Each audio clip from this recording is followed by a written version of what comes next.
And we're back like we never left. Oregon fans, what's going on? Thanks for tuning in to another episode of the Ducks Dish podcast. Just in case you're new here, I'm your host, Max Torres, publisher and lead editor of Ducks Digest, covering the Oregon Ducks over on Fan Nation, part of the Sports Illustrated Network.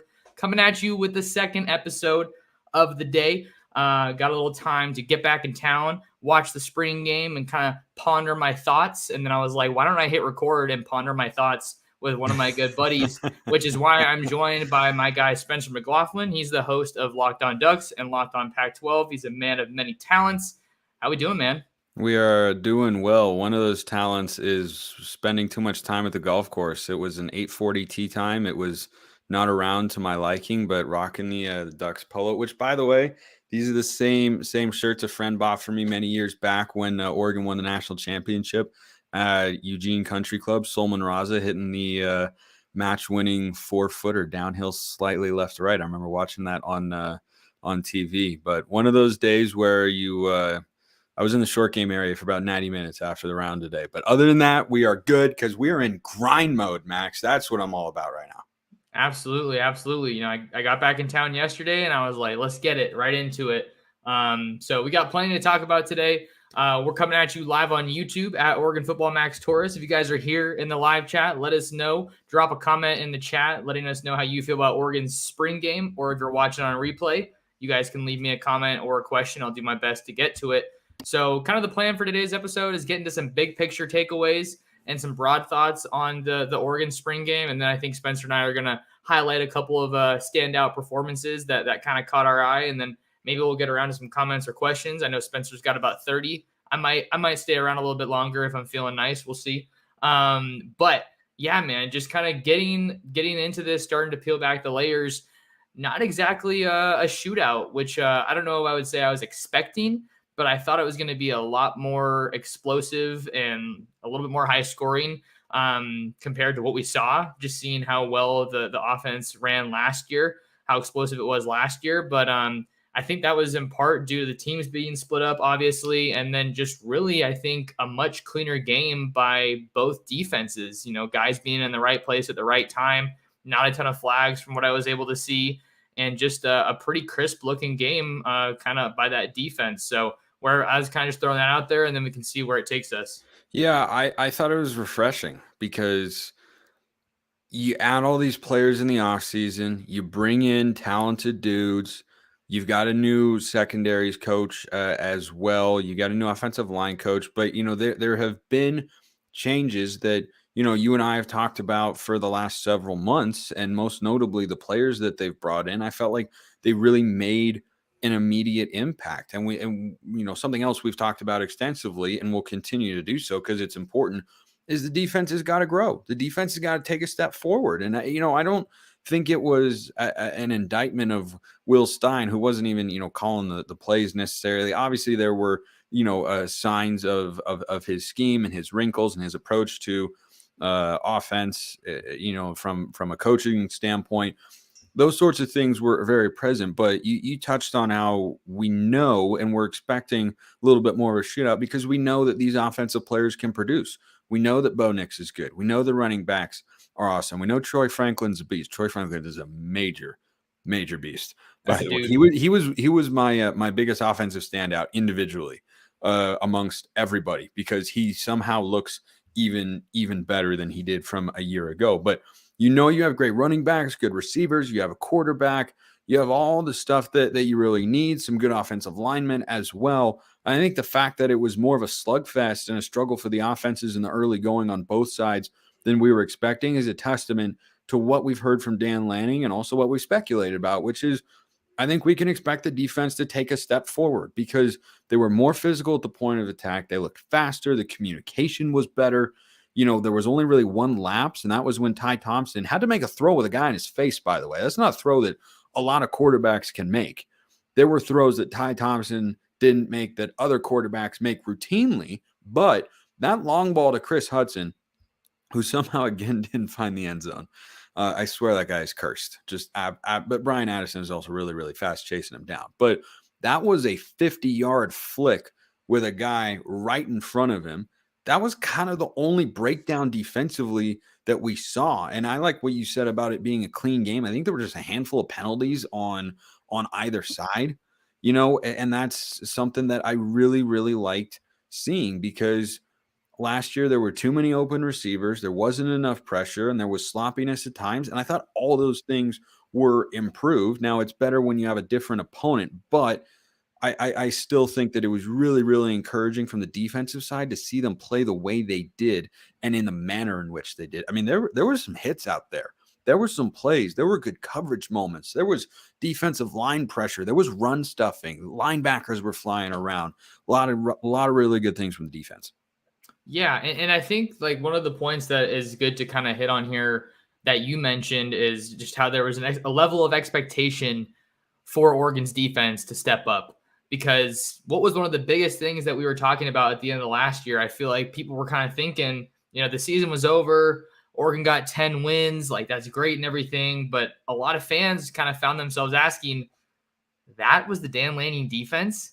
That was Dan Lanning and Tosh Lupoi combined. Not to say it was horrible, but like it fell well short of the mark, especially given about how much talent they had on that side of the ball. So yeah, the numbers were actually better. I was looking them up the other day. They finished closer to the middle of the conference in some stats, more than I remember, points per game and passing yards allowed. But what stands out so much is what you touched on, the moments where they didn't show up, where they weren't there. That was why I think people had that impression. I think fairly so. Like, well, and we brought in a defensive coordinator from Georgia as a head coach. We got to expect the defense to be better than it was. And I think it, certainly can be going forward. But I just think that it was such a nice thing to see that you started to have more team speed, you had more physicality, you had better communication, better execution, better tackling.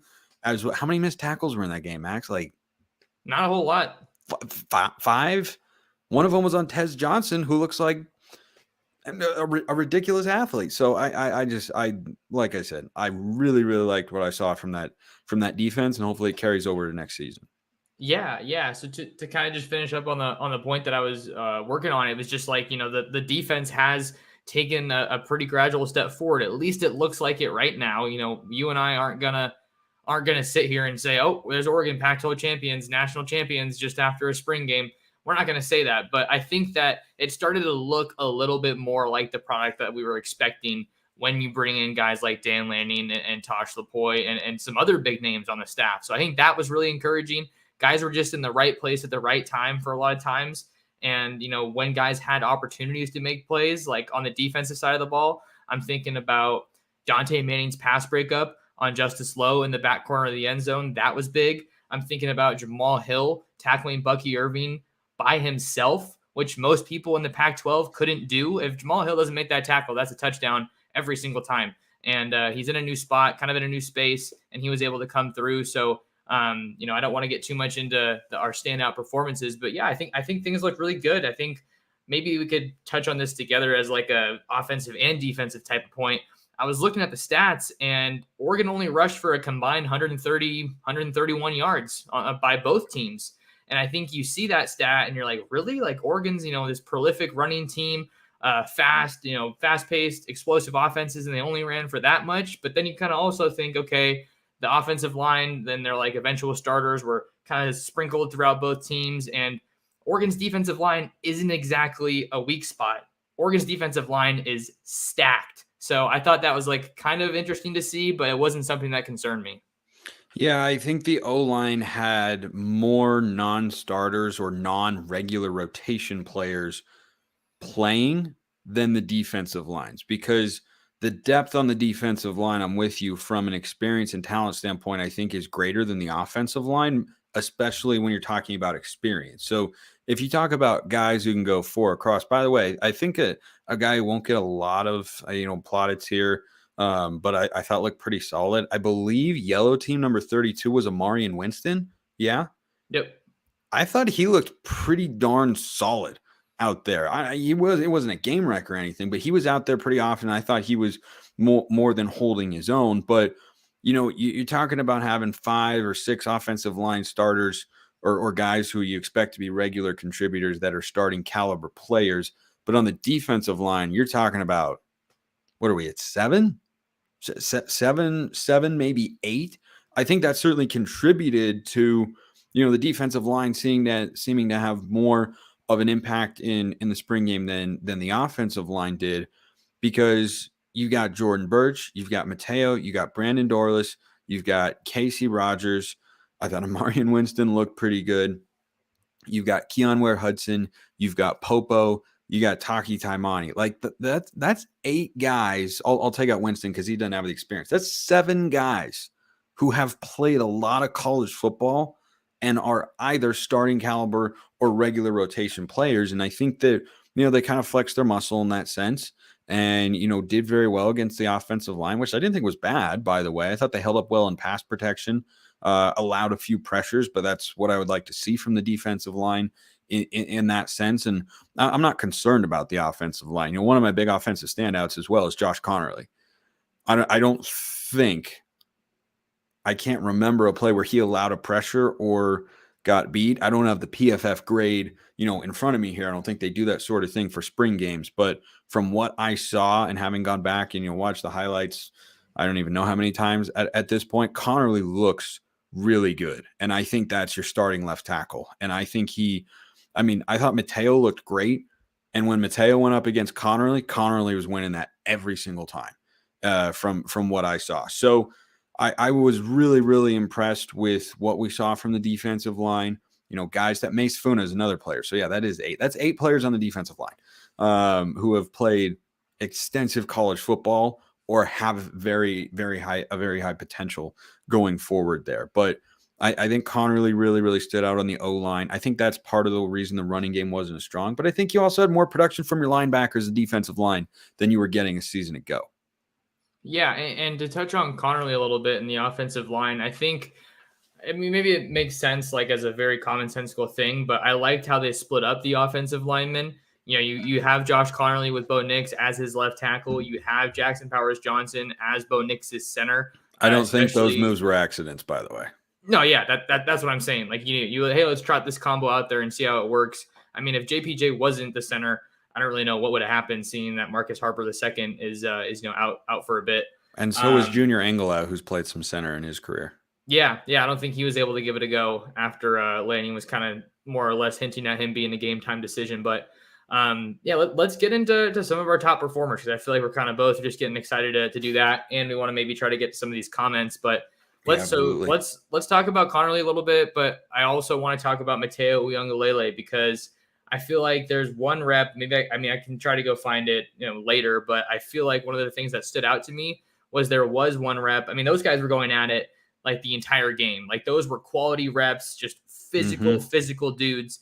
And I could be wrong, but I'm pretty sure there was one play where Mateo did win and get a pressure. That the sacks don't really happen in spring games because they can't figure out like how long to let the thing play out, and you don't want your quarterbacks taking hits. But there was a rep where I feel like I remember Mateo like strong arming Connerly with one arm, and not like just completely handling him, but like, significantly knocking him back. And I'm like, that is just super exciting, because you want to see that from one of the headliners in your class, a guy that you stole out of USC's backyard from USC. And he's not going against some scrub scout team guy. That's the number 1 offensive tackle from his class. So I don't want to make too much of a spring game, much less one single rep, but maybe I'm just fired up because I covered that guy a lot in person. I covered him at Autzen Stadium when St. John Bosco played there, which was really unique. But I think he was definitely one of my standouts. What do you want to get into? He took some snaps at tight end as well, but I think that was more a spring game thing. Casey Kelly, the Ole Miss transfer, who I'll talk about on my show tomorrow, was not there. Terrence Ferguson, of course, not there, so he just kind of had to out of necessity. But I was really impressed. I thought his get off was good. He was in the backfield a couple times. He looks instinctual. He looks twitchy. He looks big enough to play right away.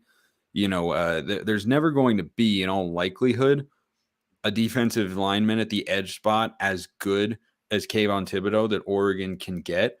But when I look at Mateo, I see a lot of the same things there, which is what his, profile was coming out of high school, right? Thibodeau was the number 1 overall player in the 2019 class.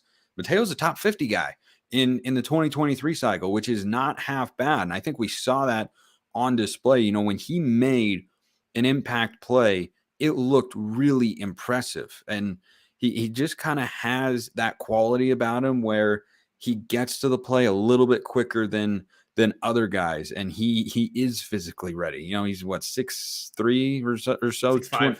yeah, 6'5", 265 pounds. Like, he's a big dude ready to contribute at a position that Oregon needs him to. And I think between him and Jordan Birch, you have just upgraded the production and depth you can get from that edge position while still having Mace Funa out there. I mean, just dramatically from a year ago. Like, DJ Johnson was good in spurts last season. So, you know, these guys have to show they can do it consistently. But I think that when DJ Johnson, who's a third-round pick, by the way. I was shocked by that. I thought Noah was going to go before him. I did too. I did not think DJ Johnson would get taken before the 5th round. I mean, good for him. And I hope he has a good career. He's got the NFL body size and whatnot. But if Mateo and Jordan Birch can give you more than Oregon got from the edge spots last year, that's a big thing for the defense. And I loved what I saw from Mateo, both against the run and the pass, by the way, but especially when he's getting after the quarterback, pinning his ears back, standing up, hand in the ground, whatever. He looked really, really impressive to me. Yeah, loved what we saw from Mateo, and all the edge rushers aren't even at Oregon yet. Blake Purchase isn't in Eugene yet, and he's a guy I am so excited about. I mean, like, those guys that are already there. He might have a tough time cracking the rotation at this point. Maybe. Or maybe he hops in there and he's like, oh, sorry, I'm late. Here I am. Let me show you how it's done. That could happen too. I mean, I think that Oregon attacked the defensive line so aggressively that they're just obviously increasing their hit rate. And the fact that so many guys are already here is only going to help them more. The other guy that I'm super stoked about, and I don't know if he's getting talked about a whole lot, but I'm super stoked about him, is Cole Martin. The true freshman corner. That dude was firing me up. I mean, he probably had less than like 5 plays that like really stood out, but he had a couple pass breakups, I want to say. He has as many impact plays from a defensive back as anybody else. Yeah, no, he's that. I mean, I'm not gonna say he's that guy. I gotta catch myself a little bit, but I was fired up because I got to meet him in San Antonio at the All-American Bowl. He was hurt, so when I was talking to him, he was saying that I'll be back in time for spring ball. And hey, there he is. The guy was listed on most recruiting services at 5'10", I want to say, but that, I mean, this is no shot against him, but he is short. Like, he is not that big, probably closer to 5'9", but the dude plays like he's shot out of a cannon. He is fast. And I think that it's worth mentioning he doesn't fit Dan Lanning's, typical corners in his system. Looking at Keely Ringo, long, fast, physical dudes like that.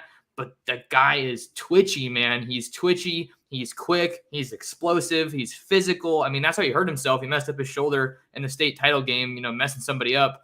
But I really liked what I saw from him, man. And we've talked about how that corner room is not wide open, but, they're looking for some answers now that Christian Gonzalez isn't there.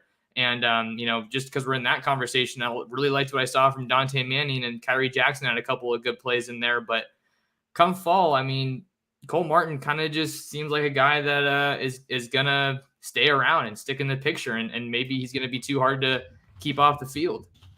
Yeah, I was really, really impressed with him. He stood out right away. I look at him and I see a faster Thomas Graham. That's what I see from him. Now, you make a good point about Lanning having a tendency to lean towards the bigger corners, Trikweze Bridges, Dante Manning, Kyrie Jackson, those sorts of guys. But that was as impressive of a day one, spring game performance you could have as a true freshman corner as you could possibly have. I mean, Chris Hudson is entering his 3rd year of college football. He has been productive for 3 seasons with the Ducks at the Power 5 level, obviously. And Cole Martin went out there day one, and he was matching up with him like it was nothing, right? And I'm high on Chris Hudson. I like Chris Hudson, and I like Tez Johnson too. But Cole Martin was out there just staying with him. His instincts, he's a coach's kid, of course, so you figure his football IQ is pretty darn high. It looks that way.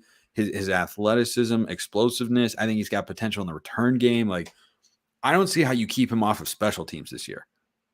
Like, At the very least.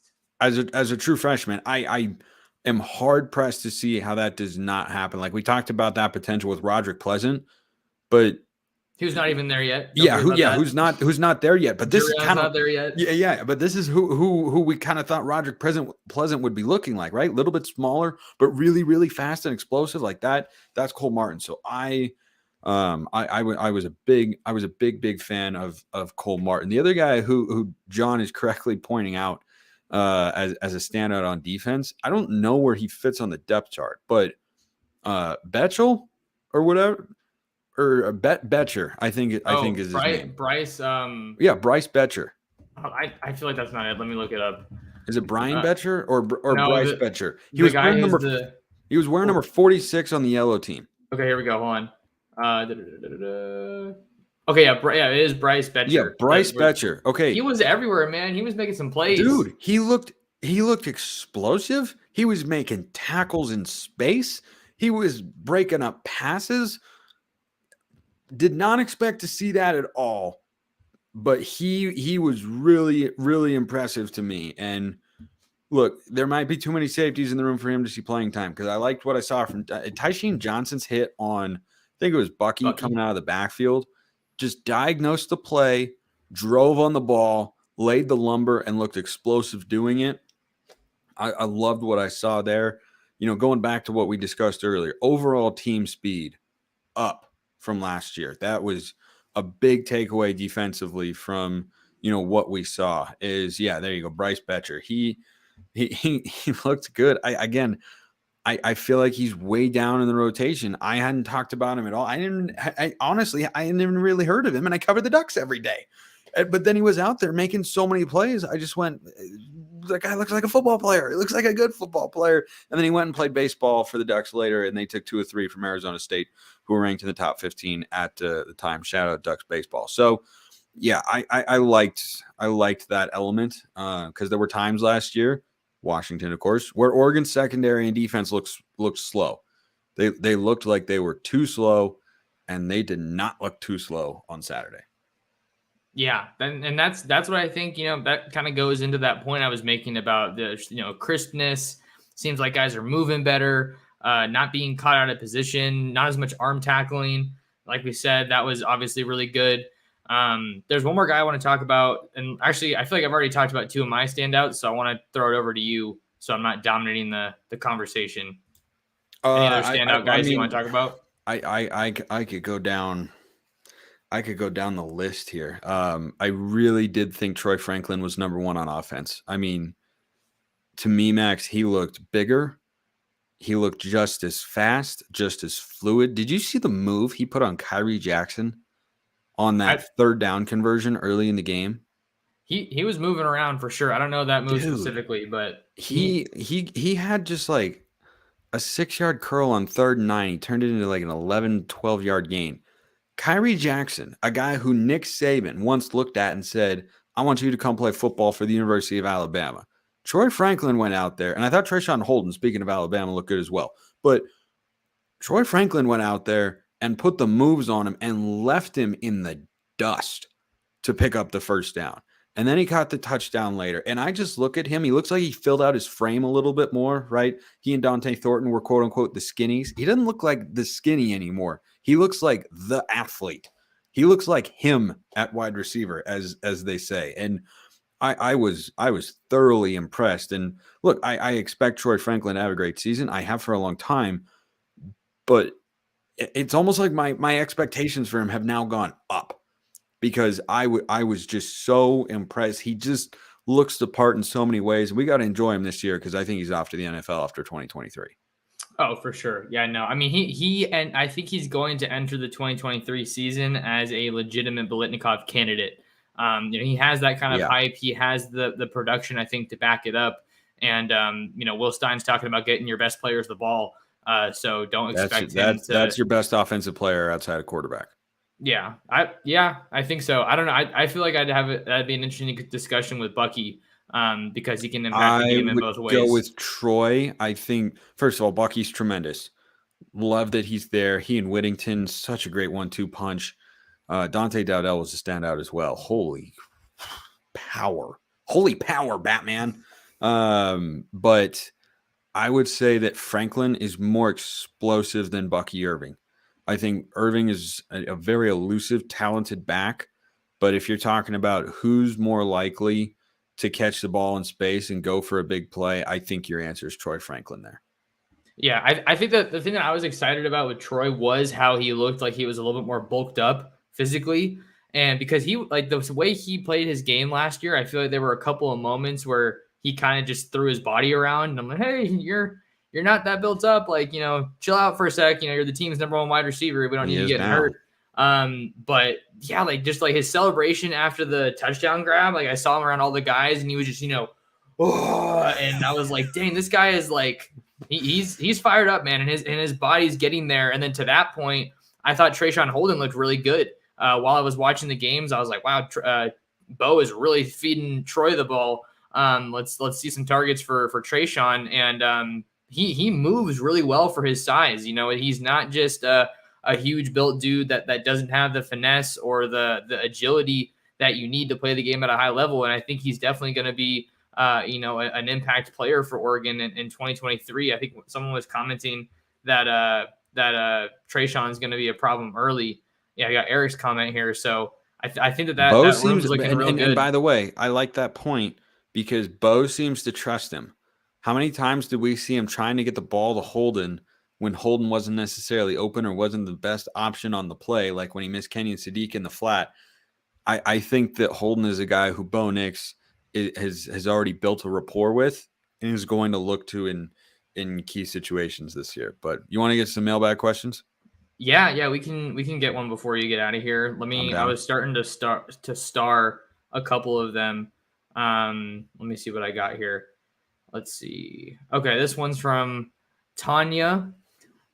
The question is, after watching the spring game, both Tez, Hudson, and Franklin look like beasts and super fast. Who do you think would have more explosion plays for 20-plus yards between them for next season? Tez, Hudson.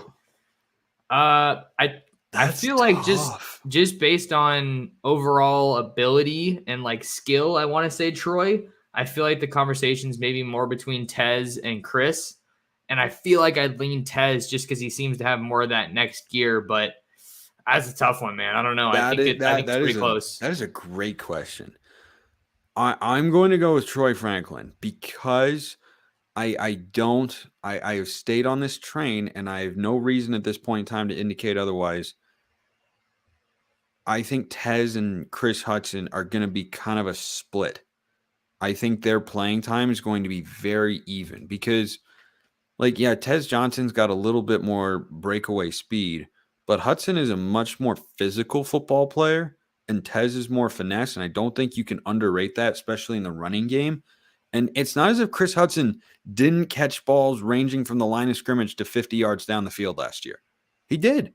He set up a touchdown against Arizona. He had a big one against Washington State. He did drop one against Cal, but came back, had a great game against Cal. We've seen Chris Hudson make a lot of plays, and I think that their playing time being divided, whereas Franklin is your clear number one, makes him the correct response there.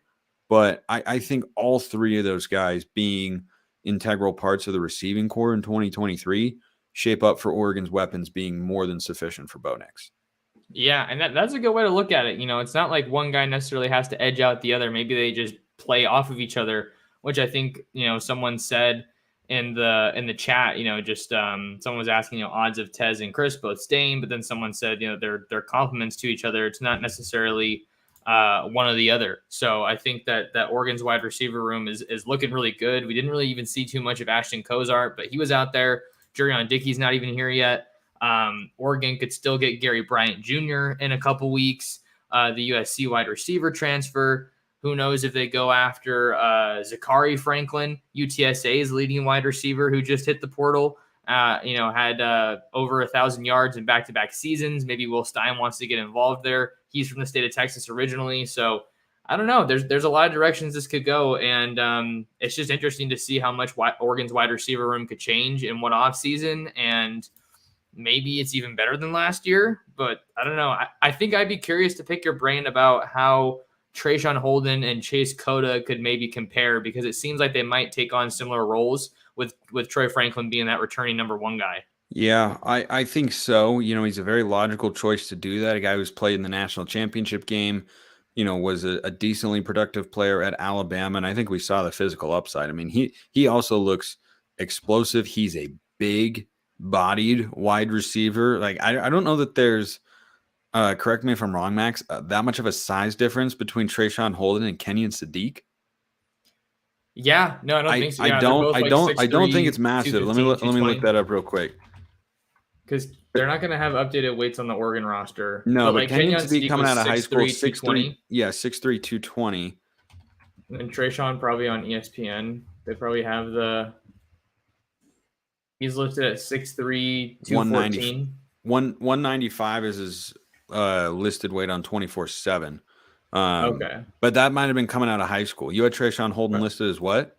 6'3", 214 on Yeah. ESPN from last year. But that sounds about right. Like I think those guys are pretty similar body types in that sense, and I like it because I think Holden is a twitchy and explosive enough athlete, has the agility to catch screen passes and turn them into big gains the way Chase Cota did last year, but also a guy who's going to be able to take contact, go down the field, be physical running after the catch, and just be a productive receiver overall, and definitely needs to be a sure-handed guy like Chase Cota was. I never worried about Chase Cota dropping a football.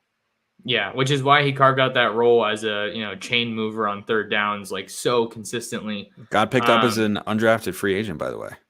Yeah, was it the Lions? I want to say. I think so. We can do a quick Google search again. Yep, going to the Detroit Lions, at least getting a chance there, which is awesome because he's coming from North Medford High School or South Medford, one of the two. I just thought about this now. I'm pretty sure he's still there, but isn't Brady Breeze on the Lions? Aren't they like He aren't they was. family?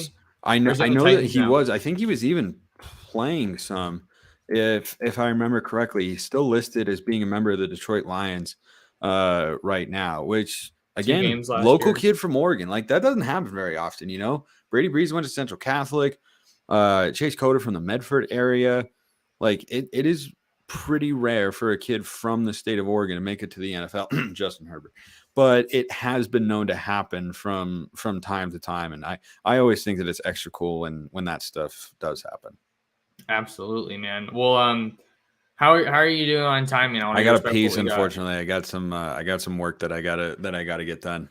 Okay, no, I'm gonna keep going for a little bit, but where can people find you? Want to give you a chance to plug your work? Yeah, as always, Smalls_55 on Twitter. I host Locked On Ducks and Locked On Pac-12, which are the shows that I need to go record. They are Monday through Friday on YouTube and wherever you get your podcasts. You can shoot me a message anytime. Max, always good to be on with you, my man. I feel like we got more to talk about, so we might have to hop over to my show later in the week and continue said conversation.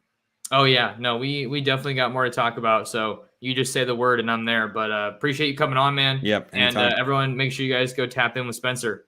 Yep. All right. Thanks, everybody. See ya. Go Ducks. All right, so we're continuing on with the show. Big thank you to Spencer for coming on today's show. Go check him out on YouTube, Locked On Ducks and Locked On Pac-12. He does an awesome job over there, and he's kind enough to bring me on his channel, on his show, and let me do my thing over there.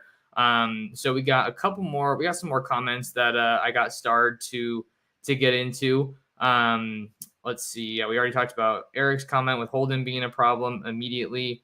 Let's see. John has a comment here. When Oregon put reserves in late in the games, our stats went down too, reflecting the lack of depth, which is an interesting point to look into because there were a couple games last year where Oregon did feel like they let up a little bit in garbage time, and then some teams got some points on the board. I'm thinking about that Cal game in particular as one that comes to mind because I was at that game.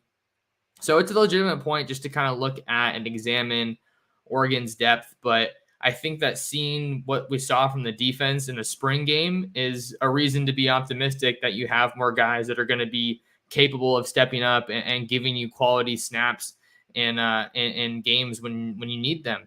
I think one group that's going to be interesting to look at now that we're through spring is linebacker, just to see kind of where that depth shakes out. I think Oregon's probably tighter on numbers than they'd like to be in that 4-2-5 defense. But at the same time, if you have guys like Justin Jacobs, Jeffrey Bossa, Connor Soley, Jamal Hill, Devin Jackson, I think you're feeling pretty confident about where those guys are at.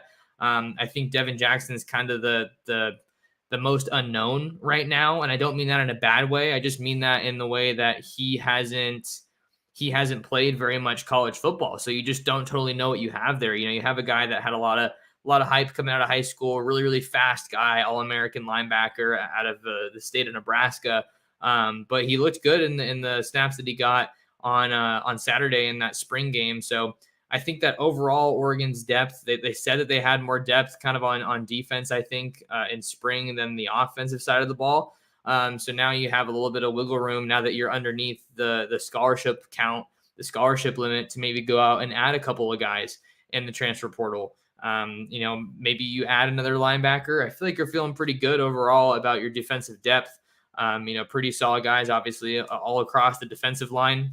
I think you want to build out your two deep a little bit more at the edge rushers and in the outside linebacker spot. But I think you have the guys on the roster, or at least coming in, where you feel like you can have a pretty solid two deep by the time the season comes around. I think that corner is definitely I would say is kind of the most open right now. Even though you have Dante Manning and Triquez Bridges back, I think they both looked good. I think Dante Manning looked great. Cole Martin, who I talked about, I was really excited about him. And I'm still excited to see what's in store for him. And then you don't have Roger Pleasant on campus yet. You don't have Dalen Austin on campus yet. 2 All-American cornerbacks that the Ducks signed in the 2023 recruiting class. But you got Cole Martin on campus. You also don't have Colin Gill out of Washington, D.C. He's not there yet. But you're seeing more guys that are getting reps. And I think they're just looking like if you're able to put yourself in the right position, I think that says a lot about where you're at. Maybe you're not making jaw-dropping plays, but if you're just doing what you're supposed to, especially as a defensive back, especially as a cornerback, if you're not getting the ball thrown your way a lot, then that's generally a good thing, right? Because it means you're executing your assignment well, you're playing good coverage, you're not lapsing. So I think that that's a really good indication for Oregon, and we kind of saw that on both sides of the ball. I think there were a couple plays that I saw from Solomon Davis as a true freshman early enrollee at a Covina Charter Oak. So I was encouraged by that, and I think that the depth is going to come on the offensive side of the ball. And, adding Casey Kelly from Ole Miss, that was definitely a transfer that was much needed and that I think is going to definitely contribute next year. But he definitely seems like more of a blocking tight end if you're just looking at the numbers and kind of what they were able to do with him on the field out over at Ole Miss. So I think that the depth is really coming along on defense, which is why I was excited when I was talking to Spencer about, like, this is kind of what I think people were expecting a little bit more of when Dan Lanning got hired from a defensive standpoint. But at the same time, it's just a spring game. It's just, an inter-squad scrimmage. So you can't take too much from a spring game, but I think there's still some areas where you can definitely get excited about. Let's see. We got another comment here that I'm excited about. Says, this freshman class will go down as the deepest and most physically ready class ever signed to Oregon. It's only spring, but Dan Lanning and the staff did an amazing job recruiting in year 2. And I think this is an interesting comment because it's a pretty bold statement, right? For this to be the deepest and most physically ready class that Oregon ever signed, and it's only Dan Lanning's second year. It's interesting because it's only a second year, and you think about comments like that, and you think back to Oregon's 2021 recruiting class, which was the number 1 class in program history, the highest rated class the Ducks had ever signed, and now there's like 5 or 6 guys from that class that are still on the roster. So I think that was a little bit of an anomaly, a little bit of an outlier, because that was the first class coming off of the pandemic. A lot of stuff was shut down. It was hard to get a really good, true, confident eval on a guy. So that's why, to a degree, I'm not super surprised that that a lot of those guys have transferred. And then also, it's just the grace period, I feel like, is shrinking in terms of the amount of time that college coaches are going to be willing to wait for guys to, live up to the potential. Hey, we recruited you as a really good player, but you've been here for a year and we're not really seeing it. So we're kind of seeing some of that. I'm not saying that those were the conversations that were had, but they probably were. They're having that kind of conversation at all programs across the country.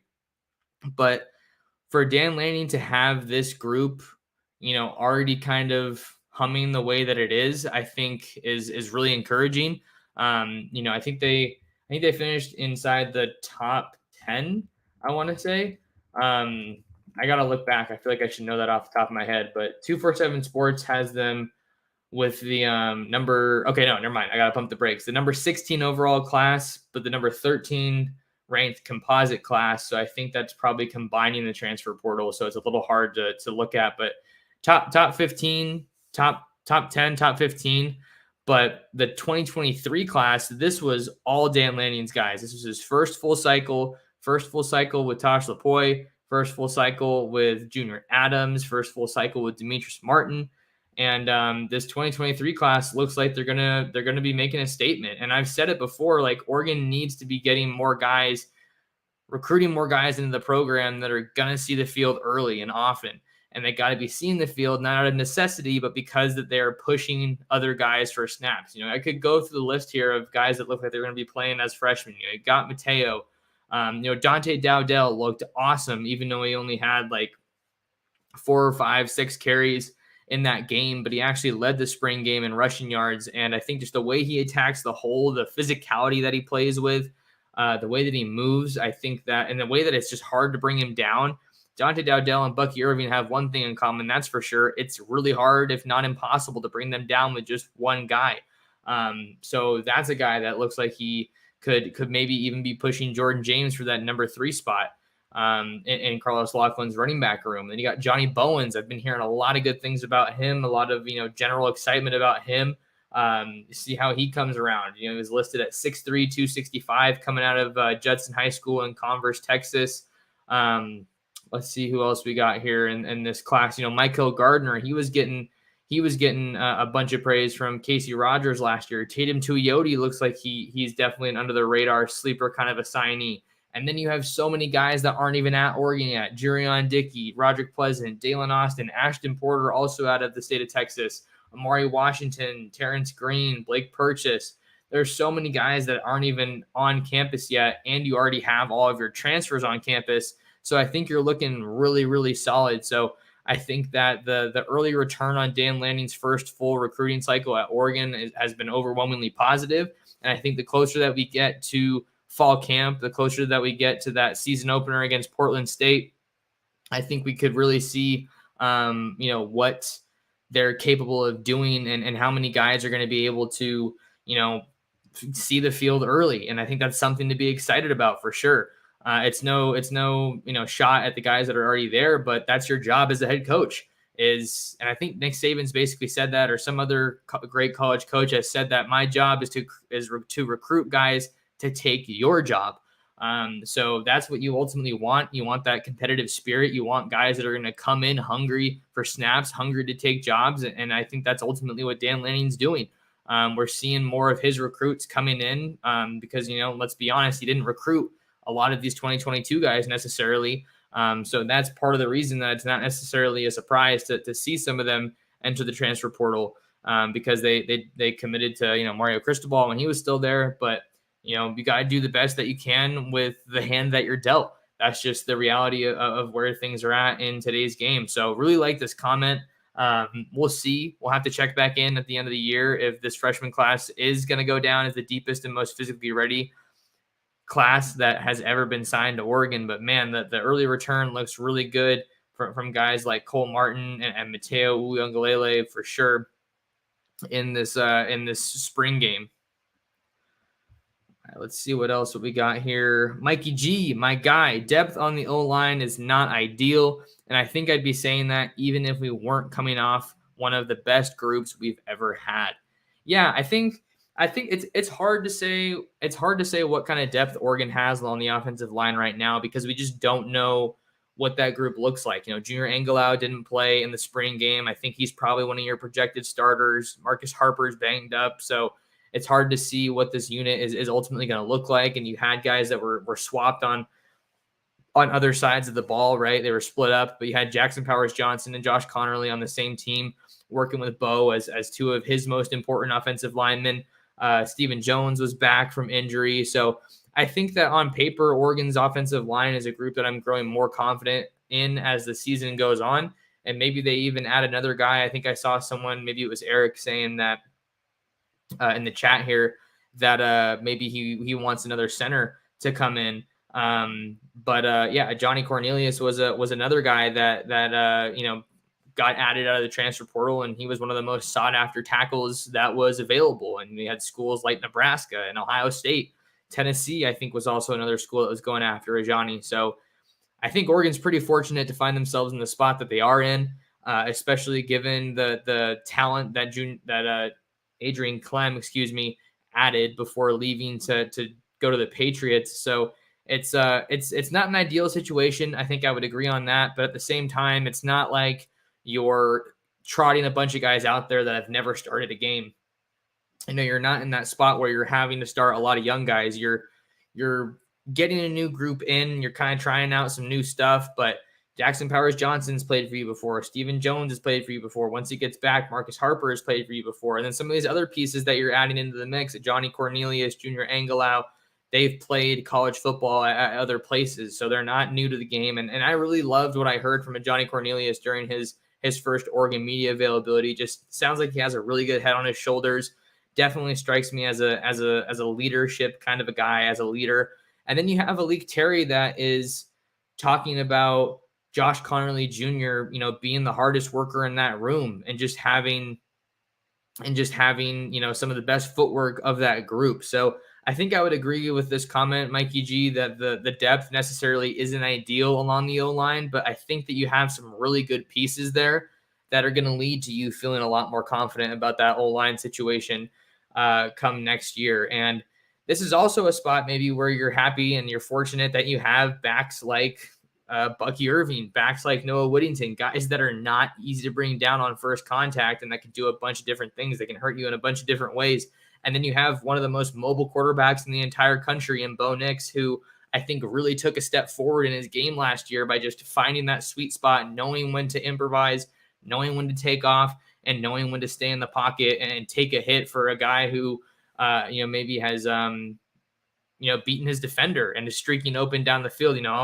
I got to stay in the pocket and take this hit because I know my guy's going to get the ball. So this is an interesting comment. Definitely excited to see what's going to happen with the offensive line this year. Let's see. Got a comment here. I'd pass on Gary Bryant if we can get Zach Franklin. Yeah, in case you guys don't know who I'm talking about with Zachary Franklin, the UTSA wide receiver transfer. I mean, this was a guy for Will Stein at San Antonio at UTSA. Just got him up on the screen right now. 6'1", 185 pounds, originally out of Cedar Hill High School in Texas. Was a first-team All-Conference USA selection at wide receiver in 2021. But look at some of the stats. Look at some of the numbers that Zachary Franklin was able to put up. Just got better every single year that he was at UTSA.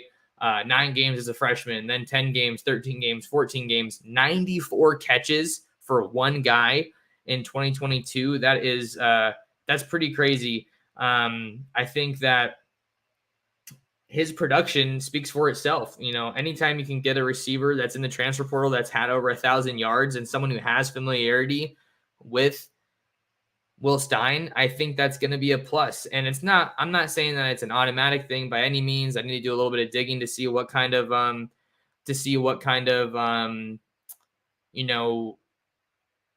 what kind of buzz there is around Zachary Franklin and if he's going to be a guy for Oregon. But I had to make sure I wrote up a story on him on Ducks Digest and talked about him here on the podcast because the numbers don't lie. I mean, he's averaging 12.1 yards per catch last year, 81.1 yards a game.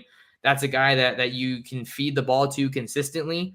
And I think one of the things that I've just really been getting excited about with Will Stein's offense is just having so many weapons that can just beat you in a bunch of different ways. I feel like Oregon's had a bunch of guys kind of not last year, but maybe in 2021. And this was also due to the passing offense not being that effective, but they kind of just had some really mid-level guys that weren't bad, but we're seeing Oregon's direction just to have dudes. You had your Johnny Johnsons, who was an awesome guy, great blocker, played with a bunch of heart, Jalen Redd, Devin Williams, guys like that. But no guy was really, setting themselves apart and just being just dominant every single game. Devin Williams kind of started to do that, right? His last year with the Ducks, he was the only person on the team, the only wideout on the team to have multiple 100-yard games. But just look at the caliber of guys that Oregon's having at the wide receiver position now. I think that, Spencer and I were talking about it. You got Tez Johnson, you got Trayshawn Holden as your new additions, and then you got Troy Franklin, who's probably one of the best wideouts in the Pac-12. I'd be curious to see what that discussion looks like. How he maybe stacks up with Mario Williams at USC. He's definitely one of the best wideouts in the Pac-12. Got some good weapons over there for sure, playing for Lincoln Riley, but I just think that there's so many good weapons in this wide receiver room for Junior Adams with Jurion Dickey not even here yet. He projects to be a guy, and maybe Oregon's wide receiver room gets overcrowded, but that could be a good thing, just having a really, really good depth in case one of these guys goes down.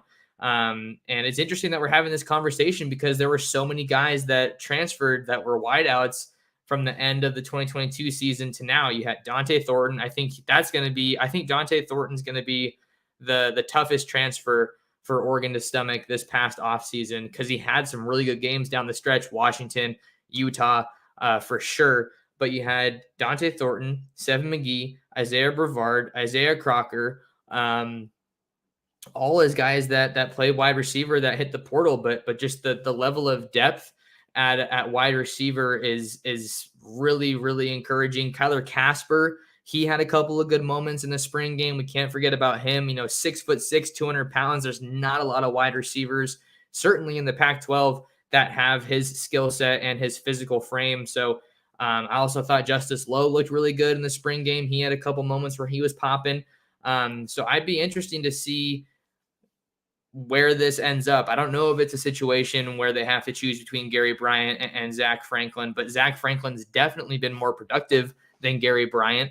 And we know that Oregon has two guys from UTSA and Will Stein and Antonio Parks that were, on that staff at UTSA. So now they're in Eugene and maybe they're going to make a run at him and he's going to be able to, make a difference for this team. So Gary Bryant, as of right now, is supposed to announce his commitment on May 13th. And I don't even know if Oregon's involved with Zach Franklin, but you look at the connections, you kind of read between the lines, and you can kind of read the tea leaves, and it would make a whole lot of sense if Oregon were to go after Zachary Franklin here now that he just entered the portal over the weekend. All right, let's see. Eric said, just a plug for the Mental Sweat podcast. It's Ryan Walk bringing on college football players and chatting. Has had Shuck, Bo, etc. Just started watching. Yeah, I definitely want to check that one out. I'm trying to get an Oregon coach or two on this podcast sooner rather than later now that spring football is over. But the Duck coaches are going to be hitting the road, and they're going to be plenty busy, so we will have to see. But yeah, I think that'll do it for this episode of the Ducks Dish podcast. Was really excited to get on for the second time today. If you haven't already checked it out, go look, go listen, go watch my last episode of the podcast where I break down Casey Kelly, the Ole Miss transfer tight end that committed to Oregon over the weekend. Also had one from yesterday on Sunday where I talked about Luke Moga, the 2024 Phoenix, Arizona Sunny Slope quarterback that committed to Oregon. Ducks look like they're still pursuing two quarterbacks in this class. They won a two-quarterback class, rather, with Michael Van Buren out of St. Francis Academy in Baltimore on campus, in Eugene over the weekend for the Elite 11 and for the spring game. So the Ducks are looking like the favorites there, at least right now. But case in point, lots of podcasts. You guys know I'm here for all the Duck football talk, all the Oregon recruiting talk. If something's happening, I'm here to cover it and do it to the best of my ability. And I'm waiting for that run for Oregon on the recruiting trail. Not a whole lot of fireworks immediately out of that spring game, which I'm kind of thankful for because I was out of town, to be honest. But I'm back now. I'm ready for it. I feel like it's coming, and it's going to be an exciting time to be in the Oregon football community, and there's going to be plenty to talk about. So if you guys are still here, do me a favor and hit that like button and subscribe to the channel. That would be a tremendous help. with what I'm doing covering Oregon football and Oregon football recruiting. Make sure you lock in with me on all social media platforms. I'm at mtorresports on both Twitter and Instagram. And you got to make sure that you're over on ducksdigest.com reading my latest written coverage of the Oregon Ducks football program and the Ducks on the recruiting trail. But with all that being said, appreciate you guys taking some time out of your day to tune in and watch and talk some Ducks with me. I really butchered that towards the end. Let's try that again. With all that being said, appreciate you taking some time out of your day to talk some Duck football with me and appreciate the support. Hope everybody's having a good start to the week, and we will see you on the next episode of the Ducks Dish Podcast.